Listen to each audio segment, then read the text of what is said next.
नमस्कार। हमारे इस लाइव सेशन में हम सभी बच्चों का स्वागत करते हैं। पीएमजी दिशा रिफ्रेशर ट्रेनिंग का उद्देश्य ये था कि जो वीलीज हमारे ट्रेनिंग में पिछड़ गए हैं या जिन्हें हम अपने ट्रेनिंग में इंक्लूड नहीं कर पाए, एक बार उनकी फिर से रिवीजन करवाया जाए कि किस तरीके से करता है, क्या सही तरीका है पीएमजी दिशा परीक्षा में परीक्षा प्रोसेस का, क्या करना चाहिए और किन बातों का खास ध्यान रखना चाहिए, इन सभी पर आज डिटेल में चर्चा की जाएगी। इस डिटेल में चर्चा करने के साथ साथ मेरी स्टेट टीम के पीएमजी दिशा अधिकारी भी इस वक्त मेरे साथ लाइव मौजूद हैं। एक एक करके हम आपको उनसे मिलाना चाहेंगे। बिहार से ब्रिजेश जी इस वक्त लाइव हमारे साथ जुड़े हैं। ब्रिजेश जी, थैंक यू सो मच हमारे इस लाइव सेशन में जुड़ने के लिए। नमस्कार मैम। मध्य प्रदेश से लोकेश जोशी इस वक्त लाइव हमारे साथ जुड़े हैं। Lokesh, thank you for joining. आपका बहुत ma'am, thank you so much. Thank you.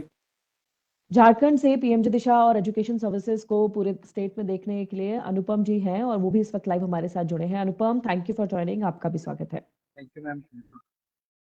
जैसा कि आपको पता चल गया होगा कि बिहार, मध्य प्रदेश और झारखंड को ध्यान में रख के आज की ट्रेनिंग का आयोजन किया गया है। जो वीएलीज इन राज्यों से हैं, कृपया अपने सवालों को आप कमेंट बॉक्स पे लिख सकते हैं या हमारे स्टेट टीम के साथ पूछ सकते हैं। हम आपको बहुत जल्द कोशिश करेंगे सेशन में उन सवालों के जवाब देने के। लेकिन सबसे पहले बात करते हैं पीएमजी दिशा प्रोजेक्ट है क्या और किस तरीके से काम करता है, किन बातों का आपको खास ध्यान रखना चाहिए। जैसी प्रोजेक्ट की फुल फॉर्म है प्रधानमंत्री ग्रामीण डिजिटल साक्षरता अभियान। ये प्रोजेक्ट एक उद्देश्य से हमारे माननीय प्रधानमंत्री जी ने लॉन्च किया था कि देश की ग्रामीण जनता को किस तरीके से कंप्यूटर या डिजिटल रूप से साक्षर बनाया जाए, उनके पास इस ज्ञान को पहुंचाया जाए कि कंप्यूटर और मोबाइल का इस्तेमाल व्हाट्सएप और फेसबुक से ज्यादा किया जा सकता है, किस तरीके से कैशलेस ट्रांजैक्शंस का लेन देन करें, कौन सी बातें आपको साइबर सिक्योरिटी मतलब कौन से अपने कार्ड्स का आपको इंफॉर्मेशन शेयर करना चाहिए, नहीं करना चाहिए, ये बातें अधिकतर हमने देखा था कि शहरी इलाकों में ही लोगों को पता थी। आज अगर हम देखेंगे तो हमारे गांव तक भी लोग भीम पे, यूपीआई जैसे माध्यमों से कैशलेस ट्रांजैक्शंस कर रहे हैं। तो पीएमजी दिशा का उद्देश्य यही था कि हमारे भारत को बढ़ते इंडिया से जोड़ना है और जो डिजिटल डिवाइड है उसको कम करना है। 6 करोड़ की जनसंख्या को इस प्रोजेक्ट के साथ हमें डिजिटल साक्षर बनाना है। इसका उद्देश्य था कि भारत के हर ग्रामीण परिवार से एक व्यक्ति को इस प्रोजेक्ट में जोड़ा जाए और उसे डिजिटल साक्षर किया जाए। अब अगर बात करें तो इस प्रोजेक्ट में कौन काम कर सकता है और कैसे काम कर सकता है। जो व्यक्ति इस वक्त सीएससी आईडी धारक है, जिसके पास सीएससी आईडी है, 3 महीने से वो हमारे डिजिटल सेवा पोर्टल पे कार्यरत है, काम कर रहा है, ट्रांजैक्शंस करता है, सीएससी द्वारा दी जाने वाली विभिन्न सेवाओं को लोगों तक पहुंचा रहा है और 3 महीने से एक्टिव है, वो व्यक्ति पीएमजी दिशा में रजिस्टर करने के लिए मान्य माना जाता है। आप अपने डिजिटल सेवा पोर्टल पे जाएं, वहां पे एजुकेशन की अन्य सर्विसेज के साथ साथ पीएमजी दिशा सर्विसेज आती है। आप उस पर क्लिक करेंगे तो आपको एक नए पोर्टल पे ले आया जाएगा। यहाँ पे आपकी कुछ जानकारी पहले से रखी होती है और कुछ जानकारी आपको दोबारा डालनी होती है।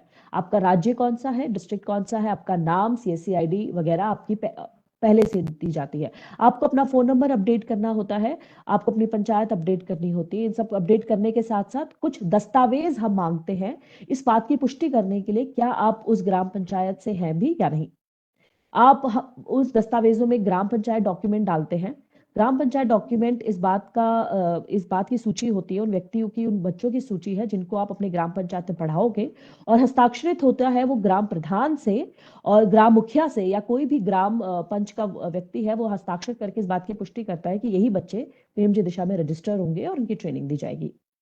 इसके बाद आपको एफिडेविट हम एक जमा करने को बोलते हैं, इसकी कॉपी भी आपके पोर्टल में दी होती है। इसका प्रिंट आउट लेके आप राज्य में आपका जो भी स्टैम्प पेपर चलता है उसमें प्रिंट आउट लेके आप साइन करके वो कॉपी अपलोड करते हैं। उसमें ये नियम लिखे हैं कि पीएमजी दिशा नियमों का आपका टीसी पूरी तरीके से पालन करेगा। अगर कभी भी पीएम योजना के चलने के दौरान आपका सेंटर योजना की गाइडलाइंस को फॉलो नहीं करता हुआ पाया गया तो आपके सेंटर को बंद या खारिज भी किया जा सकता है। इसके अलावा एड्रेस प्रूफ हम आपका मांगते हैं। इन तीनों दस्तावेजों को जब आप अपलोड कर देते हैं उसके बाद हमारी डिस्ट्रिक्ट टीम आपके सेंटर को विजिट करने आती है। हमारी डिस्ट्रिक्ट टीम फिजिकली आपके सेंटर पे पहुंचती है और इस बात की जांच करती है क्या आपका centre minimum 200 square foot area रखता है कि नहीं, आपके पास कम से कम 2 कंप्यूटर या लैपटॉप है या नहीं और उन लैपटॉप्स में इंटरनेट और वेबकैम की सुविधा है या नहीं। ये हमारी मिनिमम रिक्वायरमेंट है पीएमजी दिशा सेंटर चलाने के लिए कि आपके पास इतना कम से कम न्यूनतम इंफ्रास्ट्रक्चर होना ही चाहिए। इसके अलावा आपके पास एक्टिव इंटरनेट होना चाहिए। और जैसे कि मैंने पहले बताया कि पीएमजी दिशा डीएसपी पोर्टल पे आप 3 महीने से ज्यादा कार्यरत होने चाहिए। अगर आप इन सभी श्रेणियों को पार कर लेते हैं, इन सभी कैटेगरीज में आप मान्य हो जाते हैं, तब आपका हमारा डिस्ट्रिक्ट मैनेजर आपके सेंटर को अप्रूव कर लेगा और आप स्टूडेंट रजिस्टर करने के लिए मान्य हो जाते हैं। अब स्टूडेंट का रजिस्टर कैसे करना है और कौन से बच्चे लेने हैं? तो 14 से 60 वर्ष की आयु के जो व्यक्ति डिजिटल निरक्षर हैं आपके यहाँ, आपको उनका चयन करना है। ये बच्चा स्कूल में भी पढ़ता होना चाहिए, लेकिन उनके स्कूल में कंप्यूटर की शिक्षा नहीं दी जानी चाहिए। आप ऐसे व्यक्ति का चयन करिए, उनके आधार कार्ड से आप उनका रजिस्ट्रेशन कर सकते हैं। यहाँ पे हम आपकी सुविधा के लिए 2 प्रकार के रजिस्ट्रेशन का माध्यम देते हैं, 2 ऑप्शन आपको, 2 विकल्प आपको देते हैं। एक विकल्प है, अगर व्यक्ति आपके सेंटर में खुद आता है, आप उसका रजिस्ट्रेशन लैपटॉप के जरिए कर सकते हैं। उस वक्त आधार चाहिए होता है और बायोमेट्रिक, चाहे फिंगरप्रिंट हो या आइरिस से आप उसको बायोमेट्रिक ऑथेंटिकेट करते हैं कि ये वही व्यक्ति है जिसका आधार आप डाल रहे हो। ऑथेंटिकेट होने के बाद उनका रजिस्ट्रेशन सक्सेसफुल हो जाता है। लेकिन कई बार हमने देखा है कि हमारा जो वीएलई है वो गांव में साइकिल या अपने वाहन लेके गांव के बच्चों को रजिस्टर करने जाता है, जहाँ पे शायद वो लोग सेंटर तक नहीं आ पाते। तो ऐसी स्थिति में आप उन बच्चों का मोबाइल से रजिस्ट्रेशन कर सकते हैं। जब आप मोबाइल एप्लीकेशन से, वो जो मोबाइल एप्लीकेशन आपको हमारे www.pmjdisha.in वेबसाइट पे मिल जाएगी, आप ऐप स्टोर से उसे डाउनलोड कर सकते हैं। जब आप उस एप्लीकेशन को डाउनलोड करके बच्चे का रजिस्ट्रेशन करते हैं, तो यहाँ पे क्योंकि हम ऑथेंटिकेट नहीं कर सकते, बायो ऑथेंटिकेट पॉसिबल नहीं है, तो यहाँ पे हम ओटीपी के जरिए ऑथेंटिकेट करते हैं। तो आपको ये ध्यान रखना है कि जो आधार नंबर आप डाल रहे हो और जो उसके साथ लिंक मोबाइल नंबर है, उसमें एक ओटीपी आएगा और आप उसके जरिए बच्चे का रजिस्ट्रेशन कर सकते हैं। तो यहाँ पे 2 विकल्प आपके पास हो गए, लैपटॉप या कंप्यूटर के जरिए या मोबाइल के जरिए। आप इन 2 माध्यमों से बच्चों का रजिस्ट्रेशन कर सकते हैं। बच्चा, आपको पता ही है, डिजिटल निरक्षर होना चाहिए और उसके पास आधार कार्ड जरूर होना चाहिए। बिना आधार कार्ड के आप पीएमजी दिशा योजना से नहीं जुड़ सकते। उसके बाद बच्चे का आधार कार्ड रजिस्ट्रेशन होने के बाद आपको इस बात का खास ध्यान रखना है कि बच्चे का जो आधार में फोटो है या जब उसका आधार बना था और आज जो बच्चा दिखता है, उसमें बहुत डिफरेंस या बहुत अंतर नहीं होना चाहिए। ये इसलिए है क्योंकि परीक्षा के दौरान आपको अपनी एक फोटो खींच के जमा करनी होती है अपने पोर्टल पे, हमारे प्रॉक्टर्स को दिखानी होती है। अगर बच्चे के आधार कार्ड की फोटो और आज की फोटो में बहुत असमानताएं होंगी, बहुत डिफरेंस होगा, तो प्रॉक्टर को बड़ी मुश्किल होगी पहचानने में या जांच करने में कि ये सेम लाभार्थी है भी या नहीं। तो ऐसी स्थिति में हो सकता है कि आपके बच्चे को खारिज कर दिया जाए या परीक्षा ना देने दी जाए। तो इस स्थिति को नजरअंदाज करने के लिए आपको इस बात का खास ध्यान रखना है कि या तो आप आधार कार्ड में फोटो अपडेट करवा के ही बच्चे का रजिस्टर करें, या बच्चे का जो फोटो है वो अपडेटेड फोटो जो है आधार में, वो आज का या अपडेटेड बच्चा की शक्ल में बहुत डिफरेंस नहीं होना चाहिए। अब अगर बात करते हैं बच्चे के आधार कार्ड रजिस्ट्रेशन के बाद एक और रजिस्ट्रेशन आपको करना होता है, वो होता है इन्विजिलेटर का। कई बार हमारे जो पिछले हमने कई रिफ्रेशर ट्रेनिंग करी है, उसमें हमें ये सवाल कई बार पूछा गया है कि इन्विजिलेटर रजिस्ट्रेशन क्या है और कैसे करना है। देखिए, सबसे पहले समझना है कि इन्विजिलेटर क्या है। वो व्यक्ति जो जब भी पीएमजी दिशा की परीक्षा आपके केंद्र में होगी, जो फिजिकली रूप से, भौतिक रूप से वहां पे प्रेजेंट होगा, वो इन्विजिलेटर होता है। जो वीएलई है वो इन्विजिलेटर नहीं बन सकता, क्योंकि आप ही एग्जाम करवा रहे हो, जांच भी आप ही करोगे, तो ये सही नहीं है। तो आप इन्विजिलेटर के लिए उस व्यक्ति को ले सकते हैं जो आपके गांव का कोई शिक्षक हो, सरकारी नौकरी करता हो, पोस्ट ऑफिस का कोई व्यक्ति हो, ग्राम पंच का कोई सदस्य हो। आप इनमें से किसी भी पढ़े लिखे व्यक्ति को, जिस कंप्यूटर की बेसिक जानकारी रखता हो, उसको एज ए इन्विजिलेटर रजिस्टर कर सकते हैं। उसका रजिस्ट्रेशन करने के लिए आपको उसका आधार कार्ड हमारे अपने पोर्टल पे डाल के उसको वैलिड करना होगा। और इस बात का भी ध्यान रखिए कि अगर एक व्यक्ति इस वक्त आपके सेंटर में इन्विजिलेटर के रूप में काम कर रहा है, तो उसका आधार से वो कहीं और इन्विजिलेटर के रूप में काम नहीं कर सकता। आपको उसे, अगर वो कहीं और जाना चाहता है, तो अपने सिस्टम से आपको उसे हटाना पड़ेगा, तभी जाके वो किसी और के सेंटर पे इन्विजिलेटर का काम कर सकता है। उस व्यक्ति का आधार होना चाहिए, पढ़ा लिखा होना चाहिए, बेसिक कंप्यूटर की जानकारी रखना होना चाहिए और आपके सेंटर पे प्रत्येक परीक्षा के दौरान मौजूद होना चाहिए। अब बात करते हैं कि कैंडिडेट का रजिस्ट्रेशन हमने करवाया बायोमेट्रिक से भी और ओटी से भी, ओटीपी से भी, दोनों माध्यम से अगर आप कैंडिडेट का रजिस्ट्रेशन करवाते हैं, फिर उसकी ट्रेनिंग करवानी होती है। एक 20 घंटे का करिकुलम हमने बनाया है जिसमें आपको 10 दिन की ट्रेनिंग देनी है बच्चों को। कोशिश करिएगा कि रजिस्ट्रेशन के 1 माह के भीतर भीतर आप बच्चों की परीक्षा करवा दें, उनकी ट्रेनिंग करवा के परीक्षा करवा दी जाए, ताकि बच्चों को याद भी रहे और वो परीक्षा में अच्छे से एग्जाम में अच्छे से आंसर भी दे पाए। बच्चे की ट्रेनिंग के लिए हमारी 22 भारतीय भाषाओं में मॉड्यूल्स अवेलेबल है। मध्य प्रदेश, बिहार और झारखंड में अक्सर हिंदी बोली जाती है और हिंदी ही बच्चा शायद परीक्षा के लिए भी रहता होगा, लेकिन इसके अलावा मैथिली, अवधी, कई भाषाएं हैं जो झारखंड, बिहार की तरफ है, और मध्य प्रदेश में भी कोई लोकल लैंग्वेज होगी जहां से बच्चा कंफर्टेबल होगा। तो 22 लैंग्वेजेस में हमारा कंटेंट अवेलेबल है। वो किसी भी भाषा में अपनी परीक्षा की तैयारी कर सकता है और उसी भाषा में परीक्षा दे भी सकता है। इसके बाद अगर बच्चे की परीक्षा के दौरान, ट्रेनिंग के दौरान ही आपको बच्चे को वेरिफिकेशन करना पड़ता है।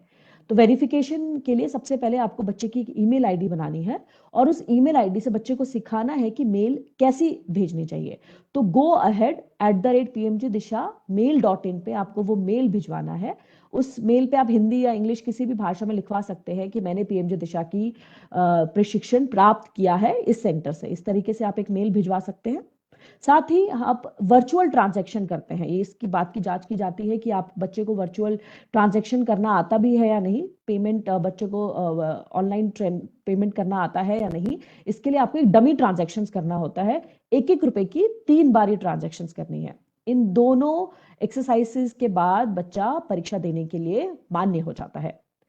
इस बात का ध्यान रखें कि जिस दिन आप एग्जाम करवा रहे हो उस दिन बच्चे को बोले कि अपना आधार कार्ड या पहचान पत्र जरूर लेके आए। उस दिन आपके सेंटर पे इलेक्ट्रिसिटी और इंटरनेट दोनों की सुविधा उपलब्ध हो। और बच्चे का बायो ऑथ आप सबसे पहले करेंगे। बायो ऑथ करते ही अंगूठा या आइरिस की मदद से बच्चे की पहचान हो जाएगी कि जिसका आधार है वही बच्चा परीक्षा के लिए आया है कि नहीं। इसके बाद आपसे बच्चे का आईडी प्रूफ की फोटो मांगी जाएगी और एक फोटो क्लिक करने को कहा होगा कि उस वक्त जो बच्चा एग्जाम देने आया उसकी आपको कैमरा से फोटो खींचनी होगी। तो वेब कैम भी आपके पास होना चाहिए। हमारा प्रॉक्टर जांच करेगा कि जो बच्चा एग्जाम के लिए आया है और जो पहचान पत्र दिया गया है वो एक है या नहीं। इसके बाद आपका वीडियो के थ्रू एग्जाम शुरू हो जाएगा। मल्टीपल चॉइस क्वेश्चन आपको दिए जाते हैं, यानी एक सवाल के 4 ऑप्शन होंगे। उन चारों विकल्पों में से एक सही विकल्प का आंसर करके 25 सवालों के जवाब देने हैं, जिसमें से एक 26वां सवाल टाइपिंग का होता है। इसमें हम ये जांच करते हैं कि बच्चे को कंप्यूटर कीबोर्ड से वो जानता है कि नहीं, टाइपिंग कैसे करते हैं, इसकी समझ उसे आई है या नहीं इस ट्रेनिंग के दौरान। तो इसके लिए उसे एक टाइपिंग टेस्ट देना पड़ता है। इस 1 घंटे के में उसे अपनी परीक्षा देने के बाद सबमिट पे क्लिक करना होता है। यहाँ इस बात का ध्यान रखें कि अगर बच्चा परीक्षा से पहले सबमिट पे क्लिक कर देगा तो उसने जितने सवालों के जवाब दिए हैं वो फाइनल मान के एग्जाम खत्म हो जाएगा। और अगर इस बीच आपकी इलेक्ट्रिसिटी चली गई, आपकी बिजली चली जाती है, तो आप अगर 1-2 घंटे के अंदर अंदर दोबारा लॉगिन कर लेते हैं तो आपकी परीक्षा वहां से शुरू होगी जहां पे खत्म हुई थी। मान लीजिए आपने 25 में से 7वें सवाल पे अटक गए थे और आपकी बिजली चली गई या इंटरनेट चला गया, आपका सिस्टम बंद हो गया, तो आपने 2 घंटे के बाद लॉगिन करने पे आपका 7वां सवाल ही खुलेगा। आपके सारे पहले के जवाब हमारे सिस्टम पे आ जाएंगे। लेकिन 12 घंटे या 24 घंटे के दौरान आप भी आपकी बिजली नहीं आती और 24 घंटे के भीतर भीतर लॉगिन करते हो तो आपको दोबारा से परीक्षा देनी होगी। पहले प्रश्न से दोबारा जवाब देने पड़ेंगे। 24 घंटे से अगर आपका समय ज्यादा बीत गया है तो जितने सवालों के आपने जवाब दिए हैं वो सबमिट हो जाएंगे, उसके बाद आपको मौका नहीं दिया जाएगा। तो इस बात का ट्रेनिंग सेंटर वो करें, ध्यान रखें कि आपके 24 घंटे के भीतर भीतर बच्चे को दोबारा लॉगिन करवा के उसकी परीक्षा खत्म करवानी है। परीक्षा के दौरान कई बार हमने पाया है कि बच्चे, स्पेशली ट्रेनिंग सेंटर्स, गलत माध्यम का इस्तेमाल करते हैं। बच्चे को बिठा के कोई और जवाब देता है या उसको पीछे से आंसर्स बताते हैं। तो अगर ऐसी स्थिति में कोई सेंटर इस काम में पकड़ा जाता है तो हम उसे सेंटर की आईडी बंद कर देंगे और उसकी सीएससी आईडी को भी खारिज कर देंगे। तो ये तो थी पीएमजी दिशा योजना के बारे में कि क्या काम करना है, कैसे करना है। और इस वक्त सबसे पहले, क्योंकि बिहार हमारे स्टेट के लोग भी हमारे साथ जुड़े हैं, हम उनसे भी बात करना चाहेंगे कि इस वक्त स्टेट की क्या काम कर रहा है स्टेट और कैसे आगे हमारे को आगे काम करने के लिए उत्साहित कर रहा है हमारे वेलीज को। तो बिहार टीम से सबसे पहले ब्रिजेश जी आपसे बात करते हैं। आप बताएं कि स्थिति इस वक्त बिहार में कैसी है, हमारे वेलीज किस तरीके से काम कर रहे हैं और आप उनको एनकरेज करने के लिए क्या कर रहे हैं बिहार में। अनम्यूट कर लीजिए ब्रिजेश जी अपने आप को। Thank you ma'am. Good morning ma'am, सभी को प्रणाम। सबसे पहले मैं बिहार के हमारे जितने भी भीएली बंधु इसमें जुड़े हुए हैं सभी को गुड मॉर्निंग, नमस्कार।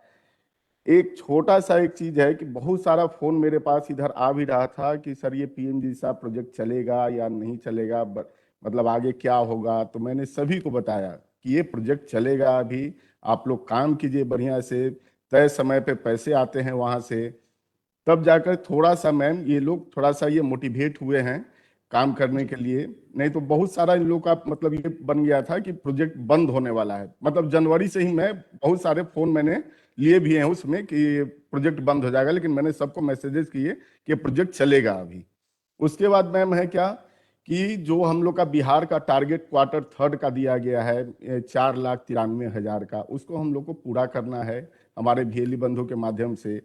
सबसे पहले मैं उसके लिए एक चर्चा करूंगा क्या मैम कि जो हम लोग को टारगेट असाइन किया गया है हम लोग कैसे पूरा करेंगे। उसको पूरा करने का एक है सबसे बड़ा चीज कि जो भीएली बंधु हमारे मतलब पंचायत में बच्चों का पंजीकरण रजिस्ट्रेशन कर रहे हैं, वो अपने ही पंचायत के अपने आसपास के बच्चों का ही रजिस्ट्रेशन पंजीकरण करें, तब जाकर के उनका ट्रेनिंग करवाना, ट्रेन करना उनको और उनका एग्जाम लेना मतलब कि बहुत ही मतलब इजी हो जाएगा। मैंने देखा क्या है कि ये मान लिया जाए किसी पंचायत के बच्चों को छोड़ के, अपने पंचायत के बच्चों को छोड़ के बहुत दूर के पंचायत के बच्चों का उन्होंने पंजीकरण कर दिया। अब बाद में क्या कहते हैं बीएलई कि भाई सर वो एग्जाम देने लायक वो है नहीं, बच्चा है नहीं, बच्चा चला गया कहीं।